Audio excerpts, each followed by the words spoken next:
episode 5. Sir, what do you think? It's Zach, it's been an incredible journey so far, and a lot more to come. But we made it this far. We made it this far. This is exciting. We're on location. Tell us where we are, sir. So, Parris Island, South Carolina, the second oldest post in the Marine Corps, and this is where we make Marines, 24/7, nonstop. We don't take a knee. That's fantastic. So it's really exciting, actually, being here. You know, it's just a few steps over in this direction here is where I started my Marine Corps journey, and sir, you did also. I did as well with Platoon 2069, a long time ago. We won't get into that right here, but we want to focus on the basics today.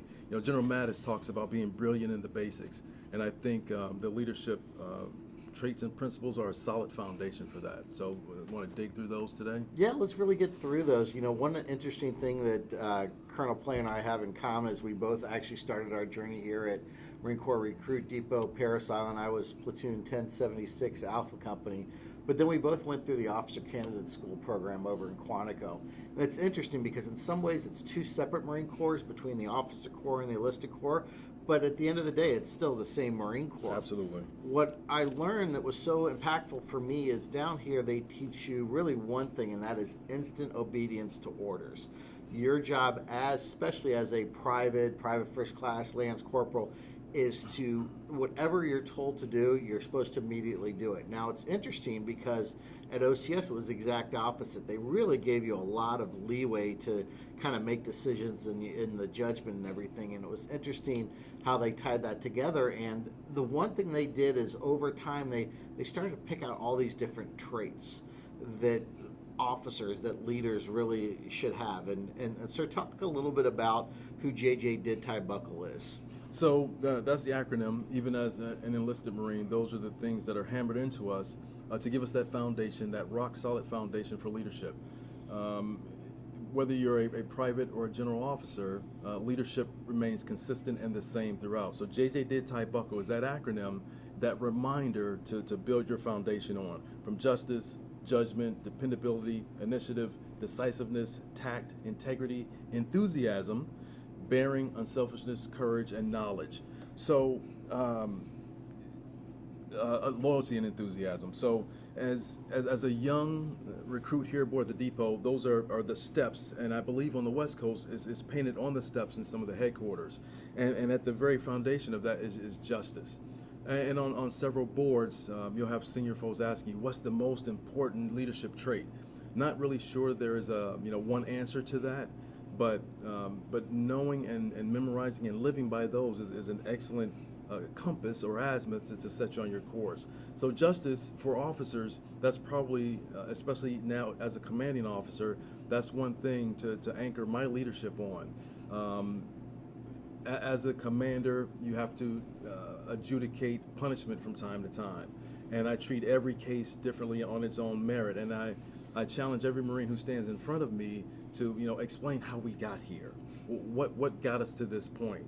And I factor in the input from their immediate leadership, and the weight of justice is on a commander. You want to be fair, you want to be reasonable, and you want to be prudent, or at least you should be. And I think even as a young private in PFC, we would see punishment doled out and would ask, well, was that fair? Was that reasonable? Was that realistic? And if you can say yes, then I think that's then you're meeting the rule of justice for a leadership trait or principle. And as a leader, I think justice is so important because that's kind of the glue that holds that whole team together. Because without justice, you've got basically a horde.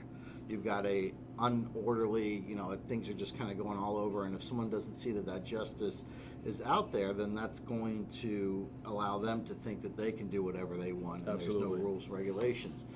I think the way I look at justice is if you're a young kid and you get a spanking from your dad. Yes, it hurts. Yes, it's no fun. But as you get older, you realize that justice was really necessary because that's helping to get you on that right avenue there. Absolutely.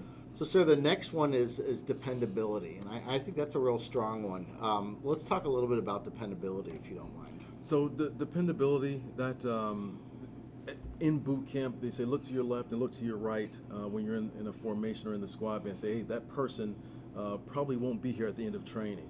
As you're going through the different obstacles, challenges aboard Parris Island or in San Diego, the dependability of your shipmate, of your battle buddy, of your wing man or woman is important, because as Marines, we say that, hey, no matter what, I can count on that person on my right or left flank. Dependability, I think, is critical, because you have to, whether you're in garrison or forward deployed, there has to be no doubt in your mind that you can depend on that person on your flank, to your left or to your right. And I would imagine, Zach, it's the same thing in business. Well, and that's what I wanted to just take a second or two and to discuss, is the importance of dependability, both in business and in entrepreneurship. Integrity, I think, is kind of the glue that holds everything together. That way we can really trust in everybody. But dependability is knowing that you can have somebody else do something and know that it's going to be delivered. Now, that's a very simple way of kind of putting that. But when you're involved in a startup company like I was, and you're responsible for getting everything together, you just don't have enough time in the day for every little action that needs to be done. You need to trust your vendors that they're going to get the process right, trust your sales reps that their pipeline reports are accurate. You've got to be able to trust your financial advisors that you're getting the proper tax advice and the best way to maximize your deductions and not do anything that may get you in trouble down the road. And that dependability is really important. And I know that I'm a big fan of, in order to be a good leader, you have to be a good follower first. Absolutely. And as a follower, you know that you want them to depend on you, like the fatherly figure again. And I keep going back to that word fatherly, because I think that's really the essence of leadership versus management. To let them know that they can trust you, but also dependability works both ways. They got to know that you as their officer, or you as their leader, have their back also. And that really is going to get somebody to do exceptional work for you when they can trust that you're covering everything for them. As a leader, your job is to not only make sure you've got the right people in the right roles, you want to eliminate all the problems and challenges that are out there, and then you want to get the hell out of their way and let them do their job. And that all has to do with dependability. Absolutely. And I think closely linked to that dependability, Zach, is the integrity that goes along with it. When mom and pop taxpayers see a Marine, whether it's with Toys for Tots, which recently kicked off, and you see the Marine there, and the little girl going up and touch his glove, and knowing that you can go and receive gifts from Marines, or if a Marine is involved in something, you know that they're true, that they're true to their word, and you can count on the integrity of that Marine, because they're a person who raised the right hand, said the oath to defend the Constitution, and when bullets start flying, a Marine will step up and go run to the sound of battle. That integrity, I think, is important. And I think, as we talk about these leadership traits, a similar theme runs through. Whether you're officer or enlisted, entrepreneur, small business owner, single mom taking care of 2 kids, these things transcend across all of that entire spectrum. Yeah, dependability is almost that nice blanket that kind of wraps you up and makes you feel comfortable and really secure, because you know that if you're worrying about somebody else doing their job, it's hard for you to do your job. Absolutely. Also. And Zach, I think that's an excellent segue to decisiveness, especially in business. If you wait or hesitate on the battlefield or in the boardroom, that could be a loss of funds or a tragic loss of life. So one of my favorite quotes of all time is from Teddy Roosevelt. He says, when you're faced with a monumental decision, the best thing to do is the right thing. The next best thing to do is the wrong thing, but the worst thing to do is nothing. And I always remember this over and over back when I was as a private and a young Lance Corporal, is they'd say, okay, Lance Corporal Green, great initiative, bad judgment. And what that basically means is, hey, you did something. Because I think at the end of the day, the Marine Corps, the challenge is we never want someone to do nothing. We rather have at least that forward movement. And in business, I think it's really important, because I love this concept of failing forward. And what failing forward means is at least do something, because when you fail, you're learning something along the ways. And I think that's one of the biggest difference you see in entrepreneurship and small business, is our ability to accept failure and to, in some ways, almost encourage it, because it's going to help you keep moving. And let me explain what I mean by that. In big corporate America, if you've got a middle-level manager that's out there, their whole entire job is to not screw anything up, so they can get promoted to that next level. They're not really going to get a whole lot of credit if they do something great as compared to the amount of trouble they would get if they do something bad. But as an entrepreneur, it allows us to be a little more flexible, a little more go-getter, and go after that type of stuff, because it's okay if we screw something up. And the reason is we have the time to go ahead and re-pivot and to calibrate where we need to be on that. So I think that decisiveness is really important, and especially in the military, and I think the Marine Corps and the Special Operations community, more importantly, they got to be able to take that initiative. They get very broad guidelines, and then they just have to go out, know what that commander's intent is, and execute. Absolutely. So we talked about initiative. We kind of, we just talked about decisiveness. Let's kind of go back to initiative. I know we're going out of order a little bit here, but again, justice, judgment, dependability, initiative, decisiveness. Let's go ahead and cover initiative, sir. So initiative, and you kind of alluded to it when you talked about a commander's intent. The last lawful order you receive as you're going into battle, if you're being overwhelmed by the enemy and the folks on your left or right are down, and you need to continue on to attack a hill, that initiative based on the commander's intent is what drives you. What success looks like is fighting to the bitter end, if necessary, to take that hill. That's an extreme example. But for me, at Headquarters and Service Battalion, the initiative that I observed firsthand was when I distributed my command philosophy. It was one page, a photo and a paragraph that talked about the formula for taking care of yourself, is what it narrowed down to. And the Marines and the civilians in the battalion and the sailors as well took that formula and they put it on a little card. And that card, because that's what I would always ask about as I circulated the battlefield circulation throughout the battalion. They took the initiative and reproduced that card so that everyone understood what was important to me as the commander's intent: take care of yourself.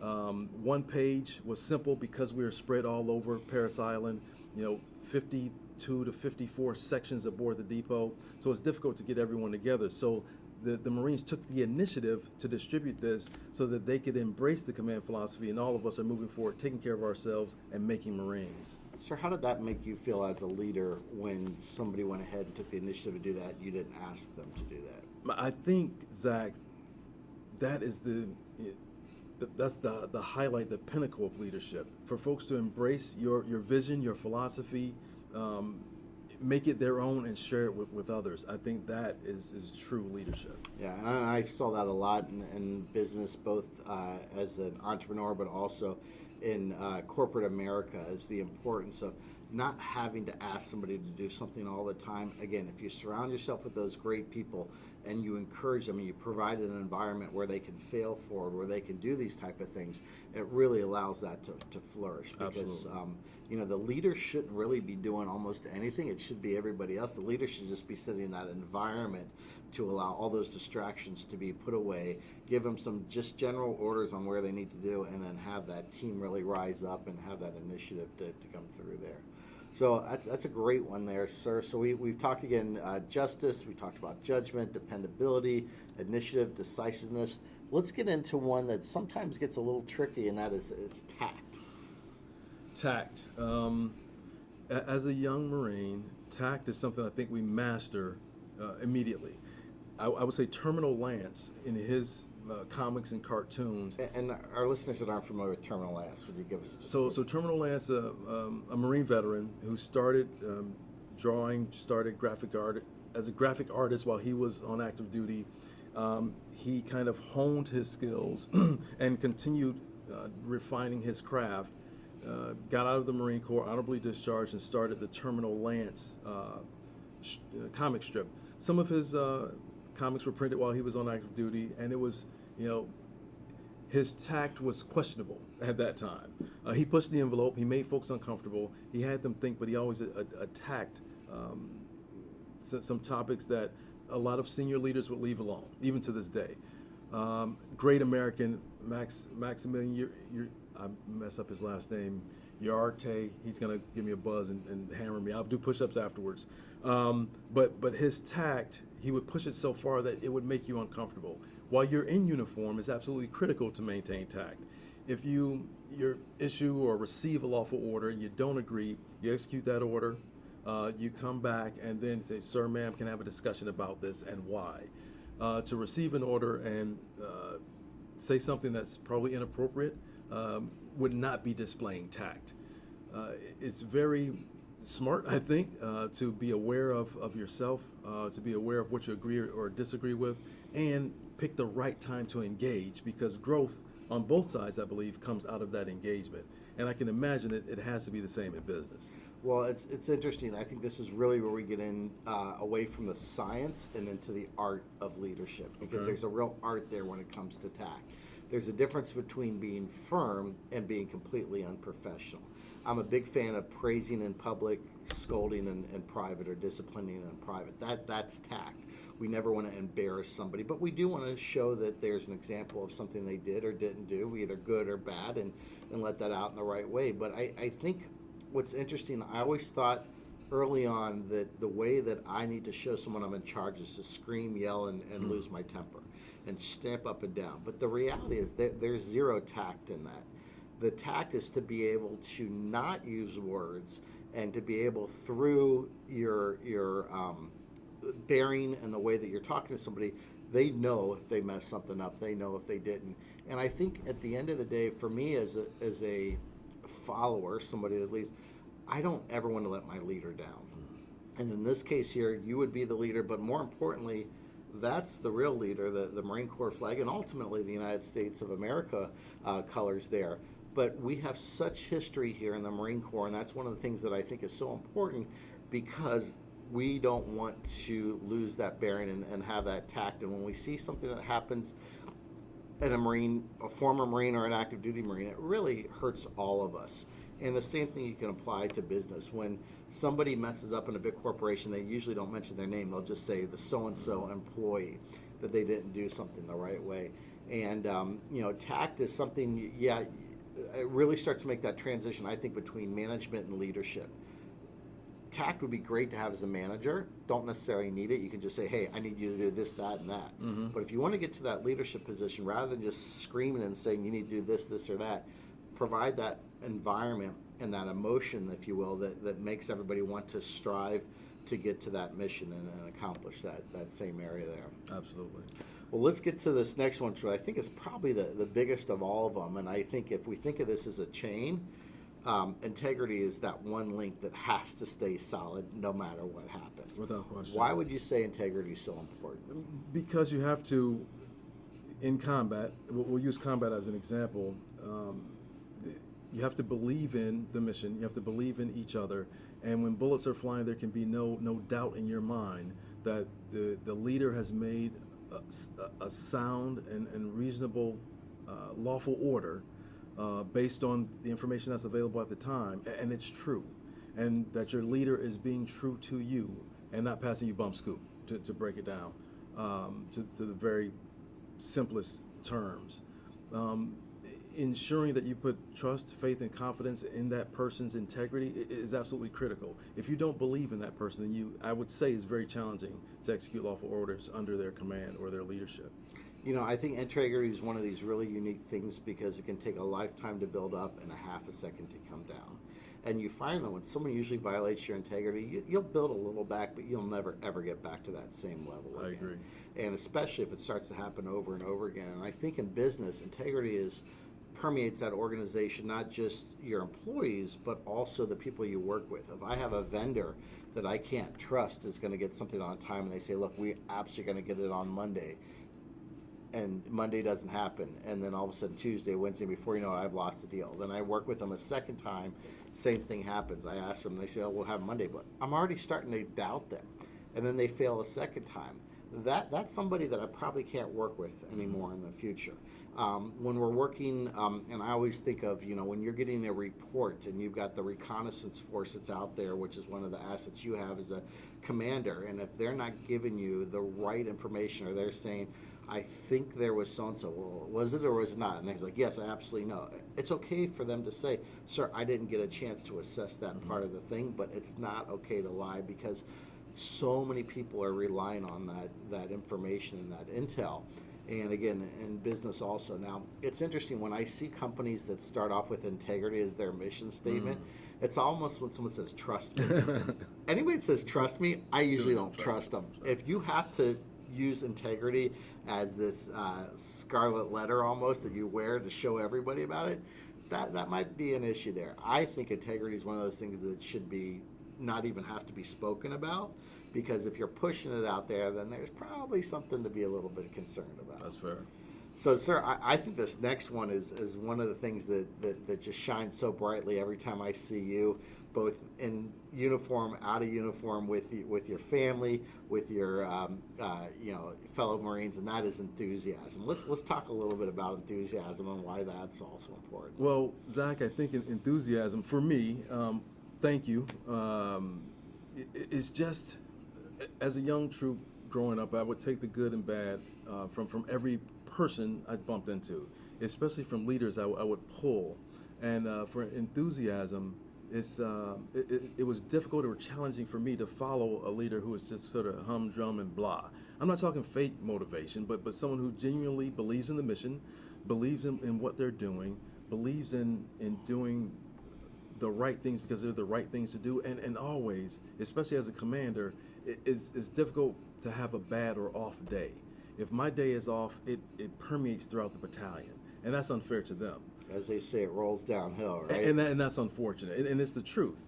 My boss, Brigadier General Julie Nethercott, she's always enthusiastic, even when things, I think, because I manage a lot of the less than happy stuff aboard the depot, it's important to set a great example, to be upbeat and enthusiastic. I think it just lifts the entire battalion when the leader is enthusiastic. And once again, they can read between the lines if there's fake motivation present. I try to give 110% all the time, and I think it's contagious. I would rather have an upbeat, vibrant, enthusiastic battalion than a whole hum. And it's very easy being supporting, because the recruit training regiment, where Marines are made, that's the main mission here aboard Parris Island. And being in support is sort of like being behind the scenes on a movie. The Jamie Foxx or Harrison Ford, they get all the accolades, and the folks behind the scenes help them get there. So maintaining that, that 4-star and E9 quality customer service, being enthusiastic about that, I think is important. Yeah, and I think there was a great book that I read many years ago, and it gets a little too new agey for me, but there's some really good thing. It's called the Celestine Prophecy, and basically the premise of the book is that as human beings, we're made up of a lot of blood. Obviously, blood has iron, which is actually a metal that is charged. Now, you can have a positive charge, or you can have a negative charge. And if you remember back to high school physics, if you have a negative charge, it's going to pull all your positive energy out of you. If you have a positive charge together, they're going to work with each other, so to speak. We've all been in that situation where that guy or girl walks into a room and they don't even say anything, and the whole room's energy just gets sucked out of it, especially as you move up in the ranks, especially if you move up in the different areas in corporate America. And they're like, oh, all of a sudden so-and-so's here. That energy just permeates. But then you see the opposite also, which is that positive energy. So one of the things I observe about you is even when you don't talk, just through your bearing, the way that you walk, the way that you communicate with people, your energy is so permeating, and I think that's why your battalion is such a high-functioning battalion here on base and in the Marine Corps and all around. When morale starts to fall apart, when that glue starts to break down, that's when bad things happen, because people aren't going to want to try their hardest. They're not going to want to go ahead and push themselves because they're angry. They may not care. And that's such an important job as the leader, is to have that enthusiasm, have that energy that permeates and goes around there. And again, it doesn't have to be with your words. You can just do it by the way that you act and the way that you carry yourself. You see people that are slouched over. When they walk, they look down at the ground, versus other people that are looking up and just kind of have that level of happiness. I think in entrepreneurship, it's really important. I've had several times through my journey where we were in serious financial trouble, serious supply chain trouble, serious whatever. But I always try to make sure both our staff and, most importantly, our customers always saw the good face. And I couldn't allow that weight that was on my shoulders to permeate through, because first of all, my employees wouldn't work that hard. Second of all, they'd probably leave because I wasn't able to pay them the top dollars that they deserved, because we were a startup and growing company. But as that leader, constantly having that enthusiasm and saying, it's going to be okay. We're going to make it through it. I don't know how we're going to make it through it, but we're going to do it because we've done those other things. So that enthusiasm is really almost like that juice that we put in there, that gasoline to kind of push everything else up there. So we talked about tact. Let's talk about bearing, and sir, maybe you could kind of parlay the difference between bearing and tact, if you will. Zach, I think they're very similar. But for bearing, I always, as a young lance corporal, I imagine bearing as a general officer standing in front of me and me putting forward my best position of attention. Bearing is if a senior accidentally embarrassed me in front of an entire group, don't say anything, yes sir, yes ma'am, press, and then address it with that person tactfully. Not yelling, not screaming, not doing something that's illegal or immoral or unethical, and saying, hey, can we have a discussion because you made me feel this way? They're very close, very similar, but bearing, I think fundamentally, is not embarrassing yourself. I think that's a great. It's honoring both the uniform and when you're out of uniform. Now, it's interesting because I purposely have made a shift in my bearing from when I was in the military to when I was in corporate America to where I am now as an entrepreneur. And let me explain for a second. So I wanted to be like you, spit and polish Marine, locked in, because again, I'm honoring that uniform. I got out into corporate America. Almost every job I had after that, I had to wear a suit and tie. And I remember going through it literally right over there. We're in the shadow of the recruit barracks. It's called IPs, Irish pennants, which were just the little pieces of string that were hanging off of your uniform and cleaning that up. And I really had that attention to detail, that perfection when I wore my suit or I wore anything else. But now, as an entrepreneur, I make it a point that I only wear flip-flops, that I wear shorts, and then I purposely don't, because I want to be able to show that my bearing as an entrepreneur is kind of breaking that mold. It's somebody that's not part of that regimented system, because I'm trying to create my own culture of fun and enjoyable. Okay. So rarely you're going to find me not wearing flip-flops, not having maybe a suit and tie. I don't think I've even put a suit and tie on in the last year or so. Okay. I mean, probably even in the last wedding, I don't think I had a suit and tie on. And for me, it's that bearing of that entrepreneur, that new mindset. And as we see with this next generation, the kids out there, now I still take, hopefully, pride in myself and making sure I'm not wearing dirty clothes or they're not wrinkled or anything. Right. But again, my bearing is very different because I'm trying to get a different type of culture as an entrepreneur that you certainly would have that's very, very different than you would have as a military officer or a military enlisted. Absolutely. So we talk about bearing. This next one I think is really important, especially the higher you get up in leadership, is being unselfish. And the reason that's important is if you put the organization first above yourself, you can accomplish so much more.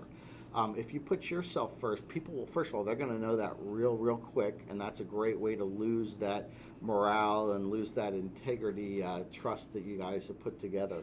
But having that unselfishness, and I think if I could boil everything I learned down in the Marine Corps in the short time that I was in, it came down to two simple phrases: mission accomplishment before troop welfare.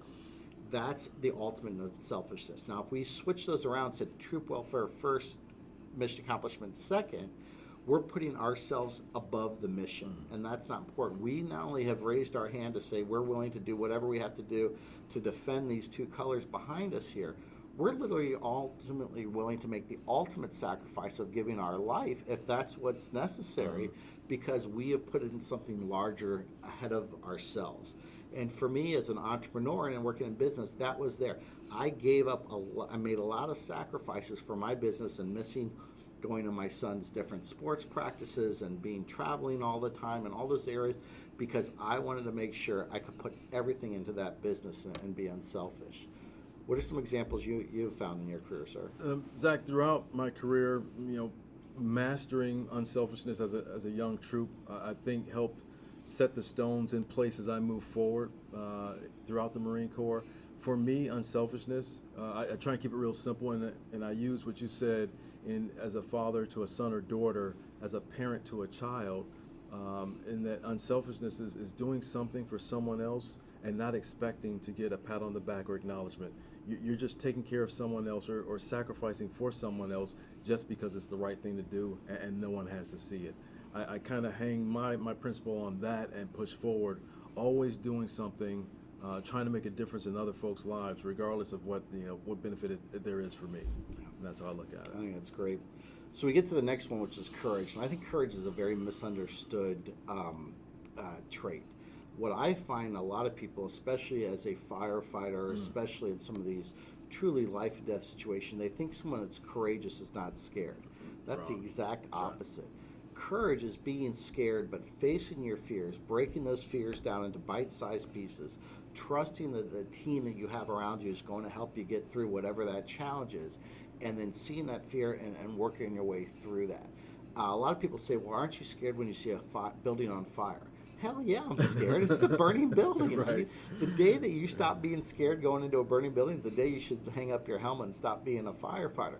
However, my courage was because I had knowledge, because I knew the science of fire just through practice and studying, because I trusted my equipment, I trusted the guys and girls that were on the fire ground with me, and I was able to get through that. The courage that you need if you make that transition from corporate America to entrepreneurship is so unbelievably important, because it's really difficult. It is so easy to give up. It is so hard to stick with it, and that's where that courage really comes through. And Zach, I agree 1,000%. And it's not necessarily fires in one case, raising your hand and saying the oath takes courage. The obstacles here aboard Parris Island, out at Leatherneck Square, all from the A-frame, the slide, Stairway to heaven. It takes courage. For some of our senior officers, briefing someone senior to you takes courage. We have a parade of stars coming down to Parris Island, visiting the depot. Because of COVID, we didn't have very many, and they receive a command brief. And to say that if the Commandant of the Marine Corps or the Assistant Commandant of the Marine Corps, the Secretary of the Navy is sitting there at the table, you have to brief them. You take a breath and hope you don't jack it up. Okay, so to say that you're not nervous or afraid, I think you would be lying to yourself. And if you're not trying to do your very best, then perhaps your courage is fleeting, and you have to do a self-check and say, okay, what's going on? Do that self-assessment. Am I pushing the envelope? Am I doing the right thing? Because if there isn't that buzz, that tingle to say, oh, I really don't want to do this, but I have to, and push through it, then I think it's time to recalibrate. And I think if you're briefing someone at that level and you're not scared, you're probably not taking it seriously. Because enough. literally your whole entire career is on the table there. You do something really stupid or bad, that's going to hurt you. But also if you impress them, and we've seen this time and time again, when you finally get that chance to meet with that very senior executive person or senior leader, you got a chance to say, hey, I remember you 2 years ago. You gave that presentation. It was spot on. It was perfect. So I think that's really valuable there. So the next one is knowledge. Now, knowledge is kind of a tricky thing, and I'd love to share just a quick story of something that was really impactful that happened to me here, again, back at Parris Island. And again, it's so exciting to be sitting here, sir. The energy, I can feel it around us here. Even though I was only on this island for about 2 or 3 months, the impact affected my life for eternity. And every time I come through down that main drag with the palm trees on the side, come through the front gate, I still get chills. But in this case, it was the concept of knowledge. Now, in the Marine Corps recruit training, we have different phases that we have to go through. And one of them was an educational phase, where they really put a lot of effort into history and learning the history of the Marine Corps. Every Marine that you find knows exactly when the Marine Corps birthday is, know what Tunn's Tavern is, knows who Archibald Henderson is, so on and so forth. So one of the guys in our platoon was from the hills of West Virginia, was not a very academically strong individual, and he kept failing test after test. And the senior drill instructor pulled me aside and said, look, you got the top score on the history test. I'm partnering you up with recruit so-and-so. And if he fails, I'm going to recycle you and I'm going to recycle him, which is pretty serious thing if you get recycled. Mm-hmm. It means you've lost your platoon, but more importantly, you're stuck on this darn island for a couple more weeks. So what happened is we studied and we studied and we studied together. I mean, we were every chance we got, polishing boots, cleaning our weapons, we were actually studying together, and he ended up passing. And it really made me feel great. But in the back of my mind, I had this feeling like this guy's just not that smart. You know, he doesn't have a lot of knowledge. But what I didn't realize is he just thinks differently than I do. Because a week or two later, we had weapons assembly and disassembly of different crew-served weapons and other areas. And I'm just not a mechanically inclined person. I still don't know how to change oil on my car. Right. And as I'm taking my rifle apart, I realize I'm one of the slowest guys in the platoon. Well, guess who taps me on the shoulder and sits down with me? It was him. He was the fastest guy in the entire platoon that could take his rifle apart, put it back together, show me some tricks, show me how to put it together. So don't think that someone doesn't have a college degree that they don't have knowledge. Knowledge comes from all the different areas. And I think what you find in our society is this concept of intellectual derelicts, which are people that go to school for so long that have PhDs and multiple degrees, but they still are getting, it's raining outside and they can't understand what this umbrella is for. Right. What are some examples you've seen of knowledge in your career? A lot, Zach, but the one that rings clearest right now goes back to my command philosophy, in that the formula that I wanted the battalion to embrace. And it's, 3 square meals a day is 3 squared, 2 SI, PD, AGNS, 7. That's the formula, and it's posted throughout the battalion.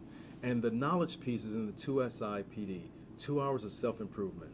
And that's, and I kind of pulled that from General Mattis, who challenged officers to develop a 300-year-old brain. Read, read, read, read, read. And learn from folks who learn from their mistakes, learn from their successes, embrace all of that and absorb it. Throughout the battalion, because our hours are so different, to capture 2 hours isolated of self-improvement is probably pretty challenging. But if you take it in bite-sized pieces, 15 minutes here, read a little at lunch, study or whatever after work, you can still continue to gain that knowledge. And knowledge doesn't necessarily have to be in a book. It could be a podcast, it could be a YouTube video, a TEDx, whatever, but something that massages your brain and pushes you to gain more knowledge, especially aboard the depot. Yeah, and so I think that's so important. We're getting here towards the end of our JJ Did Type buckle. We're down to our last two. The next one is loyalty, and I think loyalty is interesting because there's different types of loyalty. There's loyalty to the individual, and there's loyalty to the intangible. The intangible, again, could be that mission. It could be that larger force out there. I know for me, when I'm loyal to somebody or something, I don't want to let them down. It goes back to that same leadership philosophy of that leaders inspire others to do their best and to not let them down. And for me, the loyalty to my beloved Marine Corps, my loyalty to my country, but as I started to transition to a civilian, it was my loyalty to success. And not just my success, but others people's successes too. Nothing gets me more excited than seeing someone that I can work with as a firefighter or as an entrepreneur, teaching them a new skill, getting them a little uncomfortable and get out of that area to do something different, and the pride they have. And what that does, and I'm not doing it because I'm asking for their loyalty, I'm trying to earn their loyalty, is really gives them the opportunity to do incredible stuff. And I agree, Zach. And for me, it's very fundamental. Once a Marine, always a Marine. That loyalty is ingrained in us. And I made a note earlier when you talked about a former Marine, and I'll clarify for the record, there are 4 types: active Marine, reserve Marine, Marine veteran, and those are the 3 honorable ones. The former Marine is usually the one who's on the news, who served for, a year or give or take, but they've done something that discredits our beloved Corps. Those are the only former Marines, because if you violate the integrity of the Marine Corps, we can strip that title away from you. You've earned that title. Active, reserve, veteran, protect that title. The only ones that get stripped away from are former Marines. Yeah, well, thank you, sir. I apologize. No. I let you down. No, I just made it. No, you're absolutely right, though, because people say, were you a Marine? And I always say, no, I am a Marine. I'm done serving. I'm a Marine veteran now, but I am a Marine. Well, that brings us to the end, and I think it's kind of appropriate that our last one we're going to end with is endurance.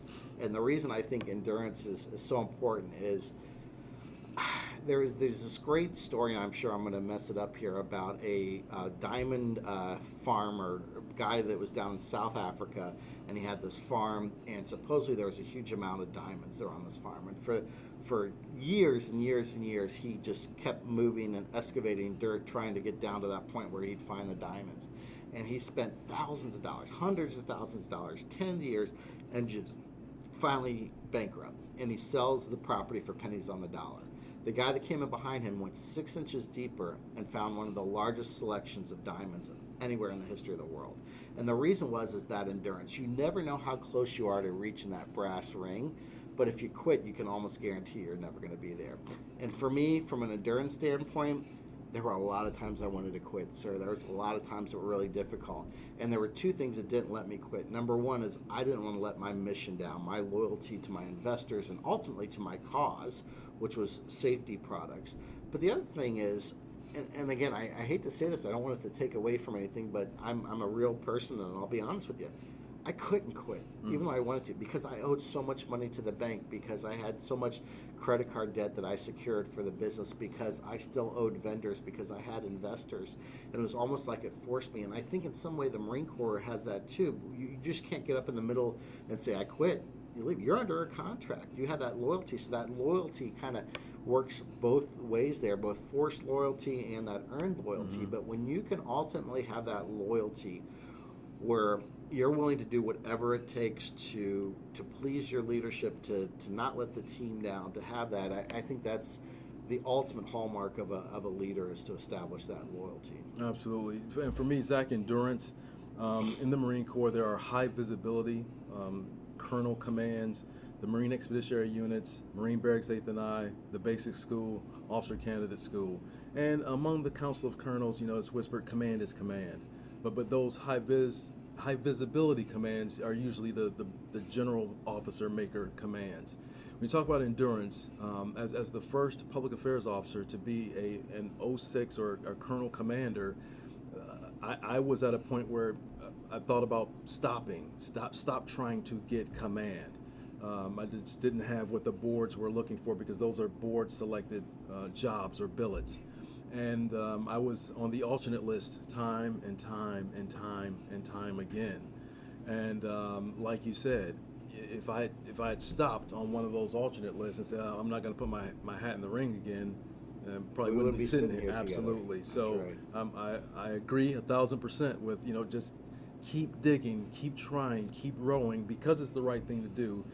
You're doing it not for the good of you per se, but the good of the military occupational specialty, or the good of the business, or the good of your family. Keep rowing. Yeah, never give up. That's the important thing.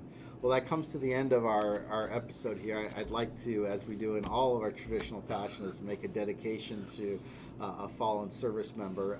This gentleman actually passed away yesterday, I believe it was, and that was the creator and commander of development group in the SEAL teams, Dick Marchenko. I saw that. Dick Marchenko is a real legend. Now, a lot of people didn't like Dick Marchenko. Dick upset a lot of people, but he drastically transformed and changed the Naval Special Warfare Unit with what he did, and creating this new separate subgroup that we all know about, SEAL Team 6 now. But it was really, he was one of, as they say, one of the original people that laid the planks down for SEAL Team 6. He did what he thought was right. He did what he thought was best for the mission, and that mission upset a lot of people.